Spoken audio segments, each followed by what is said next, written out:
Bir kemada ketishsa, kema sinib ketib, odamlar endi chunki bitta odam omon qoldi. Kimsasiz orolga chiqib qoldi-da. Endi yashash kerak, tirikchilik. Kemadan hali qolgan qutgan taxtalarni olib o'ziga uy quribdi.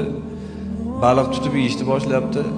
Bir kuni sohildan naryoqqa o'tib, baliq tutib kelyapsa, bir havo aynib, yashin bo'lib, uyini yoqib yuboribdi. Uzoqdan ko'ribdi. Yugurib kelsa uy kul bo'lib yotibdi. Har kuni Xudoga duo qilar ekan, Parvardigor, mana shu kimsasiz oroldan meni qutqargin. Endi uy yonib ketdi. Yana duo qilib, ey Robbim, meni qutqargin desam, uyimni ham yoqib yubording, deb duolarni qilib o'sha yerda charchab endi uxlab qoldi.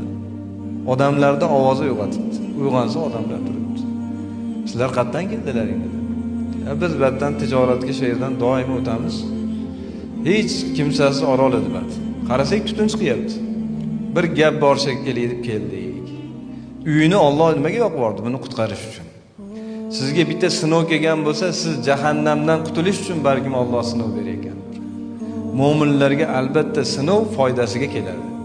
Sabr qiladi, uni ajrini oladi. Shuning uchun Alloh taologa hech qanaqa shubha yo'q, Alloh odil zot. Hech qachon bandasiga zulm qilmaydi. Magar ham banda o'ziga zulm qiladi. Allohga kufr keltiradi, Allohga isyon qiladi, Allohga shirk keltiradi, o'ziga o'zi zulm qiladi xolos. Alloh bandaga hech qachon zulm